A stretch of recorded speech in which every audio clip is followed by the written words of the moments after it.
Had significant advantage during the 62 conflict, shorter turnaround times, a favorable geography. अगर भारत ने 1962 के युद्ध में अपनी एयरफोर्स का इस्तेमाल किया होता तो शायद लड़ाई का आउटकम कुछ और होता। तब शायद हम चाइना के हाथों एक ह्यूमिलिएटिंग डिफीट से बच सकते थे। रिसेंटली ये स्टेटमेंट दी है भारत के chief of defence staff general Anil Chauhan ने, जिसे अब इंटेंसिवली इंडियन मीडिया आउटलेट्स में कवर किया जा रहा है। अपनी स्टेटमेंट में जनरल चौहान कहते हैं कि अगर 1962 वॉर में इंडियन एयरफोर्स का इस्तेमाल किया गया होता तो काफ़ी हद तक चाइनीज़ एग्रेशन को रोका जा सकता था। जैसा कि आप सब जानते हैं कि 1962 में जब भारत के प्रधानमंत्री थे जवाहरलाल नेहरू, उस समय अक्टूबर महीने में चाइना ने इंडिया के नॉर्थ में लद्दाख और ईस्टर्न सेक्टर में नेफा, जिसे आज हम अरुणाचल प्रदेश कहते हैं, इन दोनों जगहों पे अटैक्स किए थे। एक रफ एस्टिमेट के हिसाब से इन हमलों में चाइना की तरफ से 80,000 से लेकर 1 लाख सोल्जर्स डिप्लॉय किए गए थे, जबकि इस हमले का जवाब देने के लिए भारत की तरफ से सिर्फ 20,000 सोल्जर्स ही डिप्लॉयड थे, जिनके पास ना तो रेगुलर सप्लाईज थी एंड ना ही प्रॉपर इक्विपमेंट्स थे।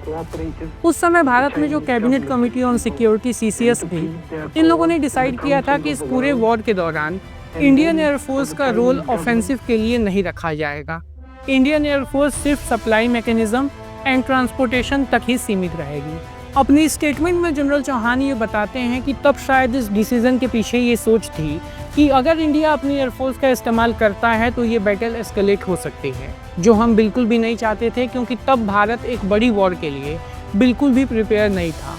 एंड क्योंकि एयरफोर्स को एक स्ट्रेटेजिक वेपन के तौर पे ट्रीट किया जाता है, इस वजह से बैटल के एस्केलेट होने के चांसेस ज़्यादा थे। इसके अलावा ये उस टाइम पे इंडिया द्वारा ली गई फॉरवर्ड पॉलिसी को भी क्रिटिसाइज़ करते हैं कि लद्दाख और नेफा, जहाँ टेरेन में इतना फ़र्क है एंड चैलेंजेस एंड डिफ़िकल्टीज़ भी अलग अलग हैं, इसके बाद भी दोनों जगह पे सेम पॉलिसी का इस्तेमाल करना भारत की एक बड़ी स्ट्रेटेजिक भूल थी।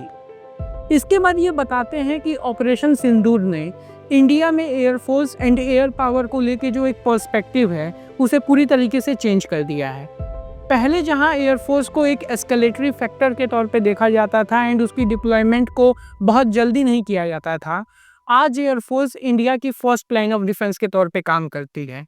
इवन मॉडर्न वॉरफेयर में भी एयर पावर एंड एयरफोर्स का रोल काफ़ी बड़ा है।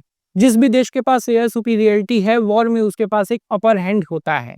एंड इसी वजह से पिछले कुछ दिनों में इंडिया ने अपनी एयर पावर को स्ट्रेंथन करने के लिए बहुत सारे स्टेप्स लिए हैं। सबसे पहले तो DRDO ने ट्रेन से अग्नि प्राइम मिसाइल, जो कि एक न्यूक्लियर कैपेबल मिसाइल है, 3000 kg का वॉरहेड कैरी कर सकती है एंड 2000 किलोमीटर इसकी रेंज है, इसे सक्सेसफुली टेस्ट फायर किया। ऐसा करके भारत दुनिया का वो 5वां देश बन गया है जिसके पास एक ट्रेन से मिसाइल लॉन्च करने की कैपेबिलिटीज़ हैं। पहले ये क्षमता सिर्फ US, Russia, China and north Korea के पास थी, अब भारत के पास भी है। इसके अलावा रिसेंटली भारत सरकार ने HAL के साथ 97 न्यू तेजस मार्क 2 की एक डील साइन की है। इसकी डिलीवरी एक्सपेक्ट की जा रही है कि 2027 में मिलनी शुरू हो जाएगी।